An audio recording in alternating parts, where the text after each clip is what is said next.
Russia చమురు దిగుమతుల విషయంలో భారత్ ఏమాత్రం వెనక్కి తగ్గడం లేదు. అమెరికా ఆంక్షలకు తలగ్గకుండా డిస్కౌంట్ ధరకు లభిస్తున్న చమురును ఎప్పటిలానే పెద్ద మొత్తంలో దిగుమతి చేసుకుంటోంది. డిసెంబర్ నెలలో సగటున రోజుకు 18.5 లక్షల బ్యారెళ్ల చొప్పున చమురును దిగుమతి చేసుకునే దిశగా అడుగులు వేస్తోంది. నవంబర్లో రోజుకు 18.3 లక్షల బ్యారెళ్లను దిగుమతి చేసుకున్న భారత్ డిసెంబర్ నెలలో దానిని మరింత పెంచుతోంది. దీంతో చమురు దిగుమతులు 6 నెలల గరిష్టానికి చేరుకున్నాయని జాతీయ మీడియా కథనాలు తెలిపాయి. ఈ ఏడాది జూన్లో గరిష్టంగా రోజుకు 21 లక్షల బ్యారెళ్ల చమురును భారత్ దిగుమతి చేసుకుంది. ఆ తర్వాత ఇదే అత్యధికం కానుంది.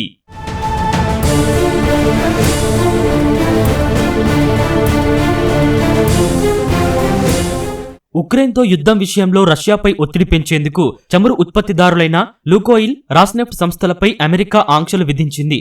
దీని ప్రభావంతో భారత్కు చమురు దిగుమతులు తగ్గుతాయని అంతా భావించారు.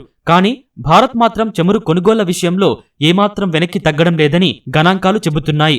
గుజరాత్లోని వాడినార్ పోర్టుకు డిసెంబర్లో రోజుకు సగటున 6,58,000 బ్యారెల రష్యన్ చమురు దిగుమతి అయ్యే అవకాశం ఉందని మీడియా వర్గాలు పేర్కొన్నాయి. నవంబర్లో ఇది 5,61,000 బ్యారెళ్లుగా ఉంది.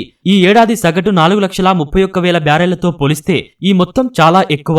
నయారా ఎనర్జీ వాడినార్ పేరుతో రిఫైనరీని నిర్వహిస్తోంది. ఈ సంస్థలో రష్యాకు చెందిన రాస్నెఫ్ట్కు 49.13% వాటా ఉంది.